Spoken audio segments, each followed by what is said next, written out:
Yeah, you got that yummy, yum, that yummy, yum, that yummy, yummy. Boa noite, turma. Hoje a minha equipe irá apresentar sobre o tema espinha bífida. A equipe é composta por eu, Emily Alves, Danilo Brandão, Jaine Brito, Aline Freitas, Gabriel Moreno e Giovanni Bagdade.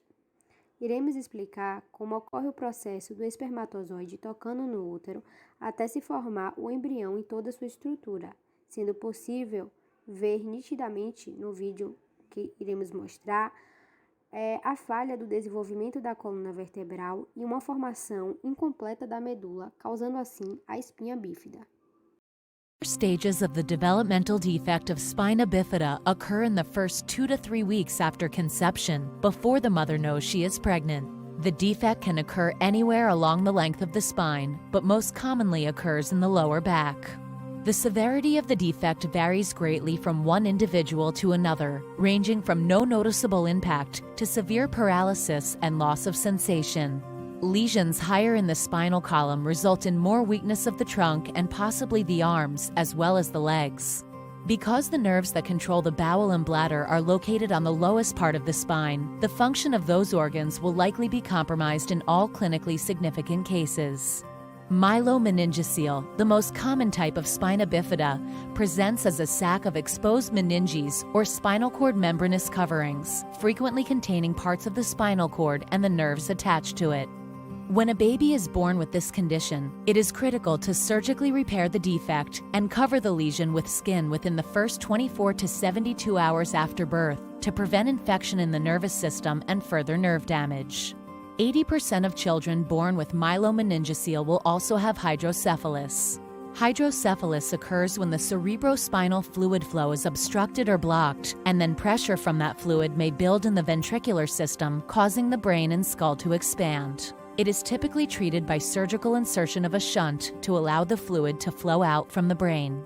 It is important to note that each child born with spina bifida is unique and will have different degrees of clinical symptoms and functional limitations.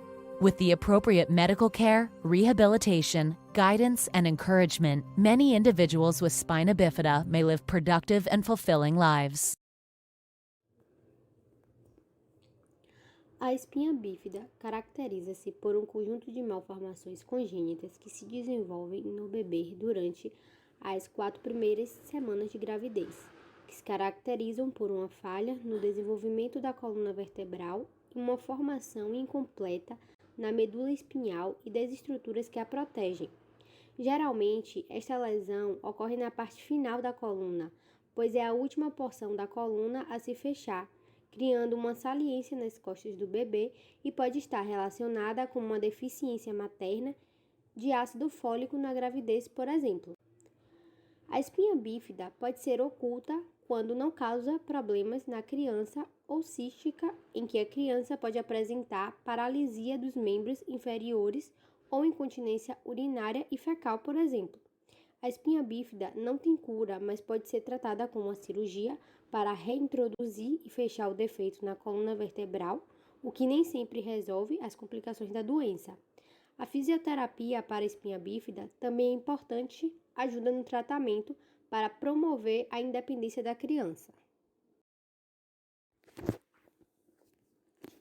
A etiologia. As causas são multifatoriais. A deficiência de folato é um fator significativo, pois é o ácido fólico que tem a função de promover saúde do cérebro, sistema nervoso do feto, prevenir o câncer, fortalecer o sistema imune, prevenir anemia, prevenir doenças cardíacas, auxiliando assim no aumento da produção de hemácias, auxiliando na síntese do DNA e na multiplicação celular e auxilia na digestão e utilização das proteínas. Espinha bífida oculta. Caracteriza-se pelo fechamento incompleto da coluna vertebral, sendo que não há envolvimento da medula espinhal e das estruturas que a protegem. Pode passar despercebida e geralmente não apresenta problemas neurológicos e é mais frequente na parte inferior da coluna, entre as vértebras L5 e S1, podendo-se observar uma presença anormal de cabelo e uma mancha nessa região.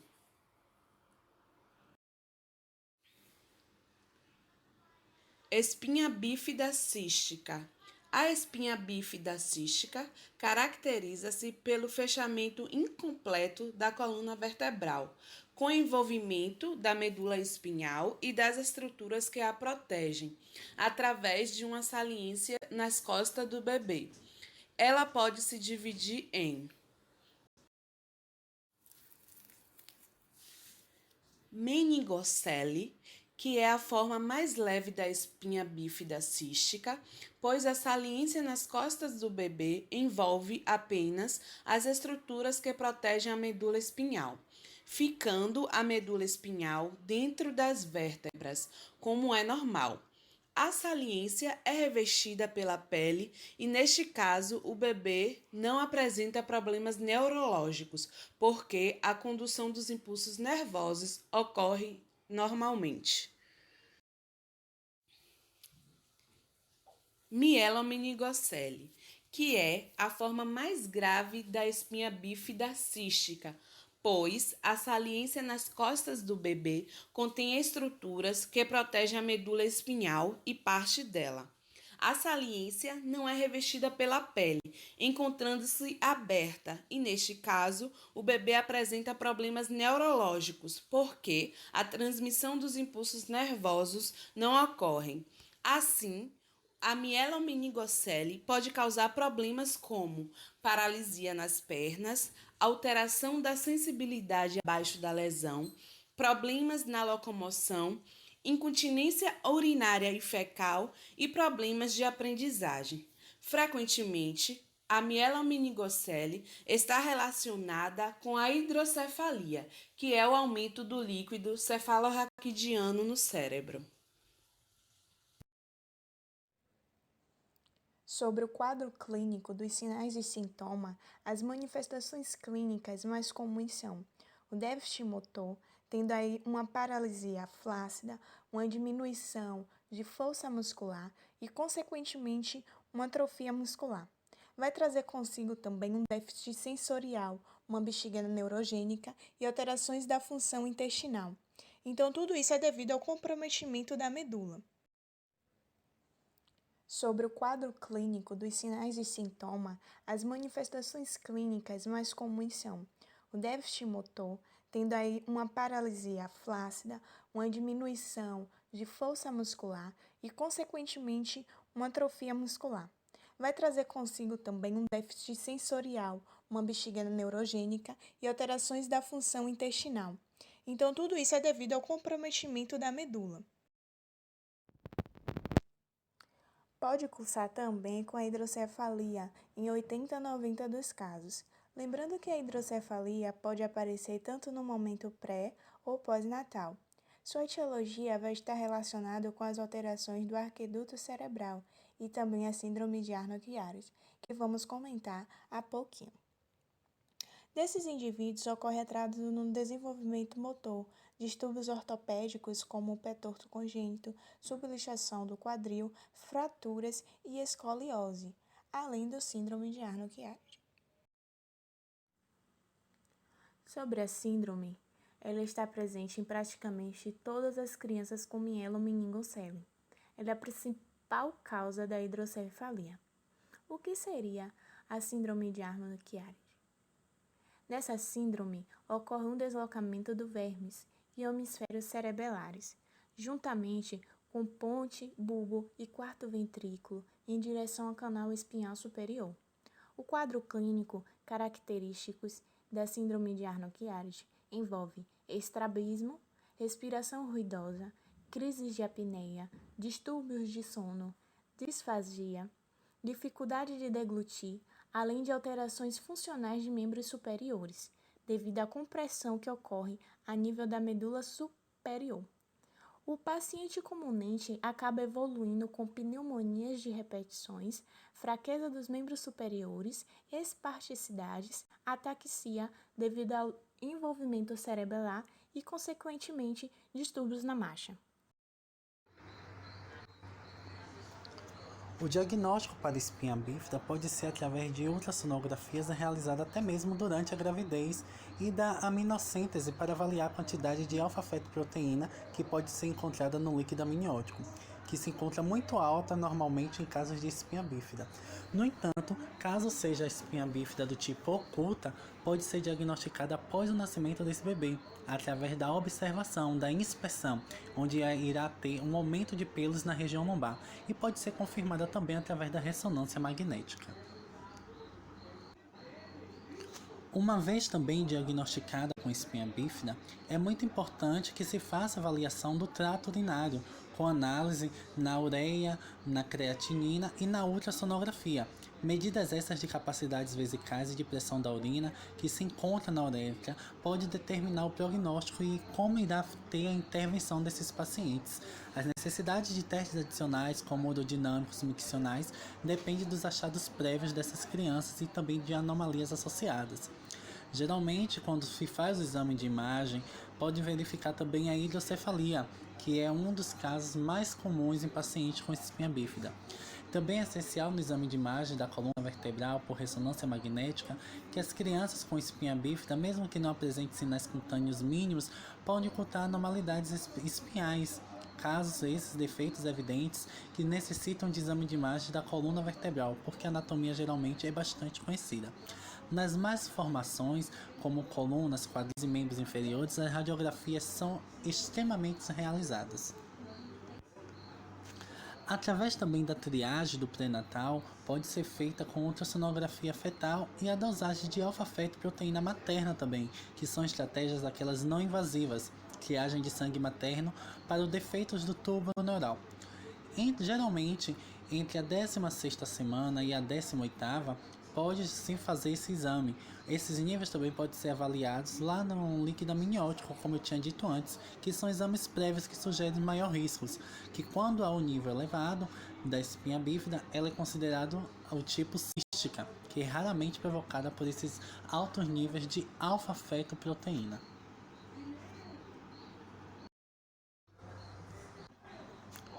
Ainda dentro do diagnóstico, trazemos para vocês a escala de PED, que é uma escala de avaliação pediátrica do inventário de incapacidades, com o objetivo de avaliar o desempenho funcional dessa criança. O objetivo da escala é avaliar os déficits funcionais, além de verificar a área e extensão do atraso dessa criança, acompanhar os progressos e ainda analisar os resultados das intervenções. A escala de PED, ela se divide em 3 etapas. A primeira etapa são relacionadas às habilidades funcionais dessa criança. A sua segunda parte vai estar voltada à assistência do cuidador, como o cuidador responsável é direcionado a essa criança. E a terceira parte é relacionada às modificações, como alimentação e higiene pessoal. Então, após sabermos o objetivo da escala de PED, trazemos para vocês essa pequena tabela que foi voltada para pacientes com mielomeningocele. Uma parte era dividida em pacientes que conseguiam deambular e outra parte com pacientes que não conseguiam deambular. Na primeira tabela, que está relacionada às habilidades funcionais, eles conseguiram descobrir que, de acordo ao nível da lesão, onde a criança apresentava, como por exemplo lombar ou até mesmo sacral, os pacientes não conseguiam deambular. Na segunda parte da tabela, eles apresentam os scores médios obtidos na escala de PED, de crianças agrupadas a níveis de lesões, como a parte da autocuidado, mobilidade e função social. Já na terceira parte, para descobrir se realmente essas crianças deambulavam ou não, foi apresentado vários tipos de progressos, onde eles conseguiram obter, através da escala de PED, que os 3 segundos das condições dos pacientes de deambular e não deambular.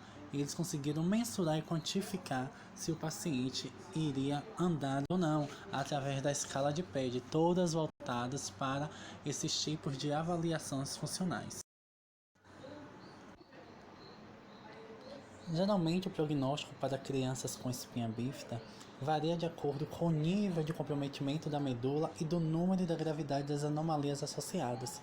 é reservado para crianças com níveis medulares mais altos do que o segmento torácico, o que apresenta cifose, hidrocefalia, hidronefrose precoce, que nada mais é que uma dilatação no rim causada por uma obstrução no trato urinário, e também anomalias congênitas associadas, como o pé torto. Com cuidado, geralmente essas crianças elas evoluem em um quadro bem, mas devido à perda da função renal e outras complicações associadas à mesma, geralmente segue para um quadro de morte quando essas crianças estão maiores.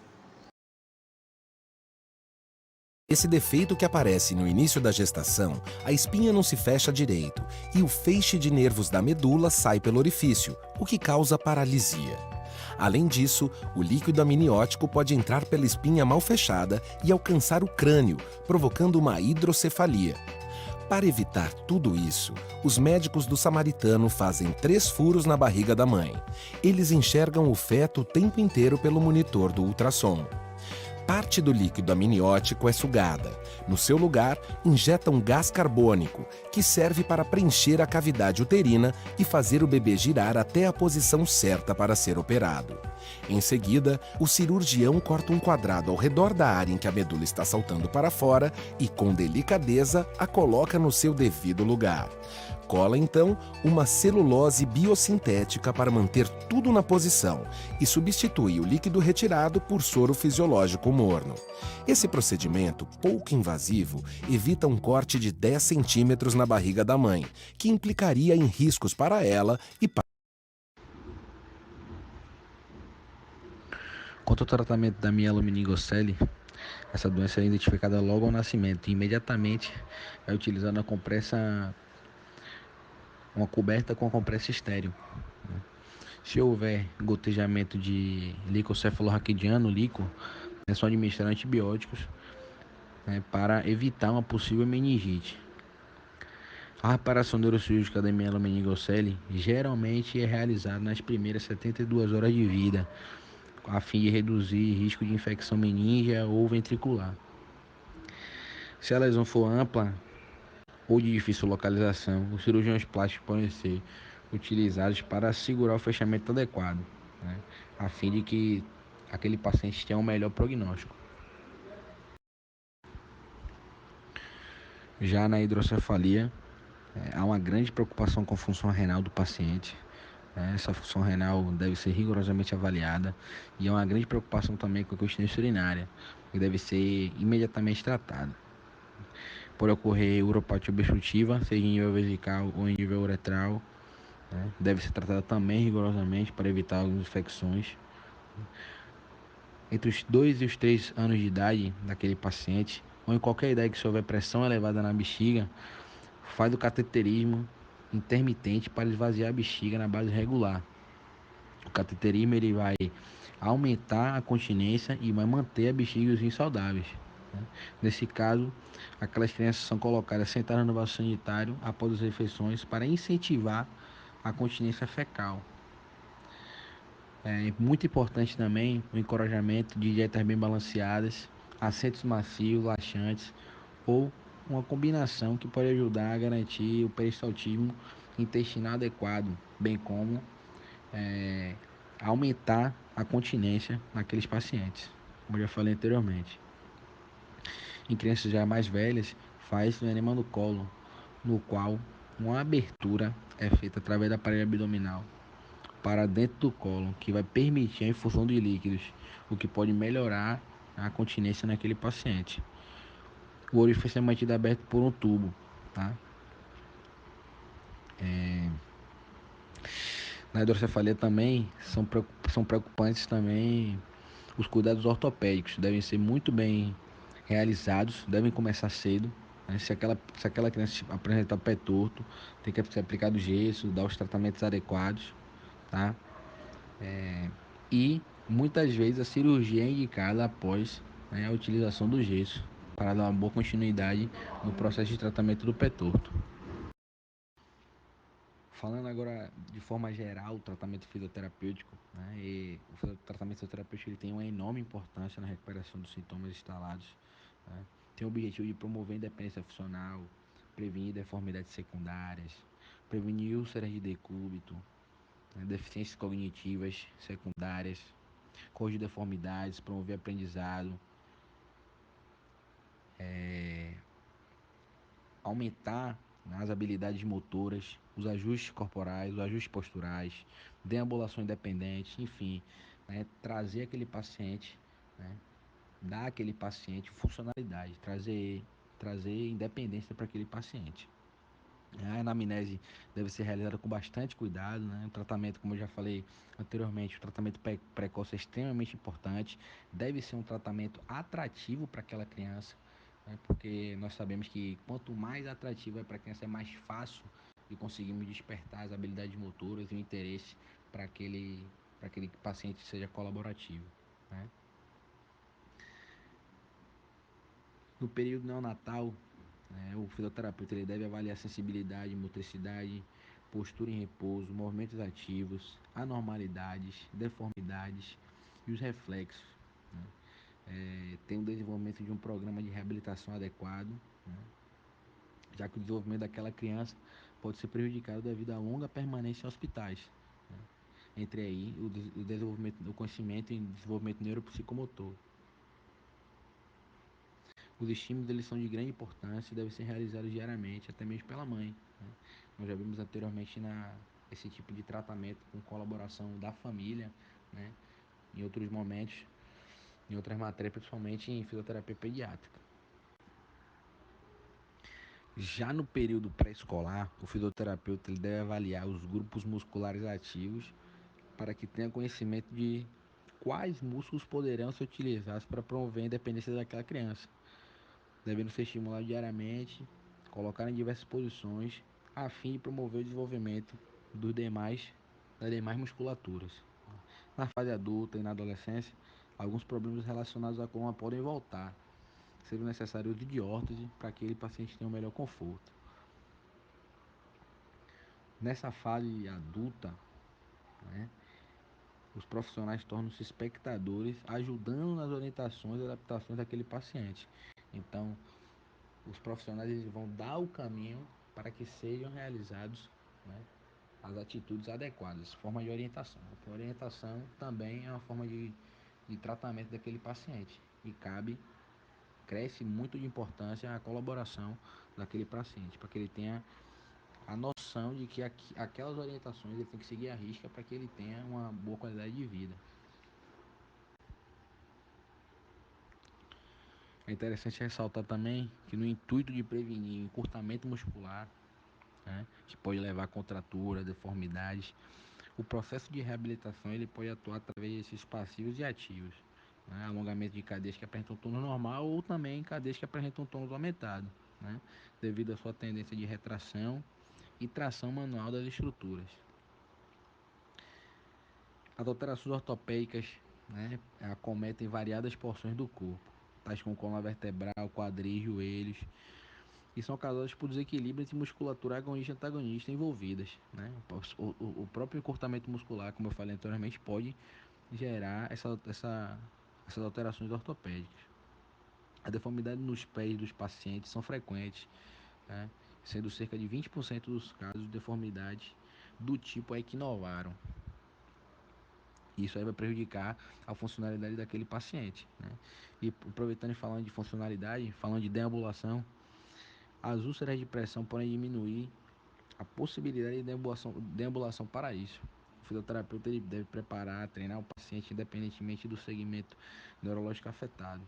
Algumas crianças necessitam de órtese com auxílio lá na infância, para que sejam corrigidas, né, e para que consigam, né, progredir a marcha. O treino da marcha ele deve ser extremamente influenciado, realizado, né, com pausas como forma de manter a marcha funcional, né, controlar a frequência cardíaca e evitar o gasto calórico naquele paciente que tem, né, um pouco costume de estar realizando a marcha normal. I found a love for me. Darling, just dive right in, follow my lead. Well, I found a girl,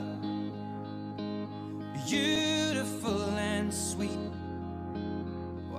never knew you were the someone waiting for me. 'Cause we were just kids when we fell in love, not knowing what it was.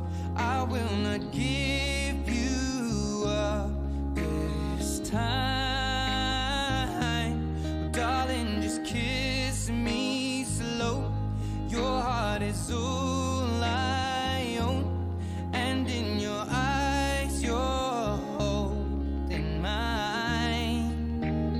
Baby, I'm dancing in the dark with you between my arms, barefoot on the grass, we're listening to our favorite song.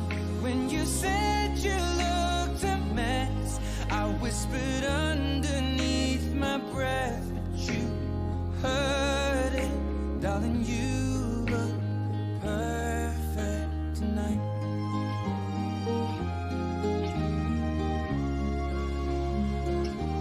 Well, I found a woman stronger than anyone I know. She shares my dreams. I hope that someday I'll share her home. I found a love to carry more than just my secrets, to carry love, to carry children of our own. We are still kids, but we're so in love, fighting against all odds. I know we'll be alright this time. Darling, just hold my hand, be my girl, I'll be your man. I see my future in your eyes. Baby, I'm dancing in the dark with you between my arms, barefoot on the grass, listening to our favorite song. When I saw you in that dress, looking so beautiful, I don't deserve this. Darling, you look perfect tonight. Prevenção. Várias pesquisas demonstram que o ácido fólico, que é uma vitamina B, desempenha papel importante na redução da ocorrência de todos os tipos de espinha bífida.